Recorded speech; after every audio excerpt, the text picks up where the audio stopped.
Kumusta po mga boss? Naghahanap ka ba ng electric motorcycle na may napakaangas na mukha? Malabig bike ang dating at may napakapugi na looks, baka ito na ang para sa'yo. Tara, silipin natin mga boss. Alam naman natin na basta gawang Honda ay napakatibay at napakatipid sa konsumo ng gas. Pero hindi lang dyan nakilala ang Honda, pati na rin sa mga electric motorcycle. Noong nakarang araw lang may pinasilip ang Honda Philippines na ginanap sa Moto Expo sa Pasay. Ito ang pinakabago na Honda WN7 electric motorcycle. Ang una ko napapansin sa motor na ito ay ang kanyang headlight. Parang 550cc na motor. Hindi ito typical na e-bike lang, napakaangas tingnan. Practically maganda talaga to bilhin dahil wala ng konsumo sa gas. Meron din itong fast charging features na which is very convenient, sa loob lang ng 3 oras ay full charge na ito at kaya nang tumakbo hanggang 140 kilometers. Pero nakadepende pa rin yan sa bigat ng driver, baka minsan hindi aabot sa 140 kilometers. Lalo na kung kasama mo pa ang iyong OBR. Ang Honda WN7 ay kakaiba ito sa mga ibang electric motorcycle.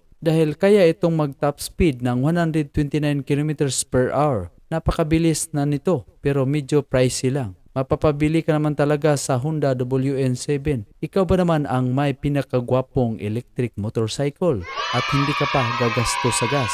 Nagkakahalaga lang naman ito ng 12,999 euro. Or katumbas sa ating pera na mahigit 1 million pesos ang presyo sa motor na ito. Pero napakasulit na nito kung may pera ka talaga, parang pang isang gastos lang, malaking advantage din ito. Lalo na ngayon na mahal ang petrolyo.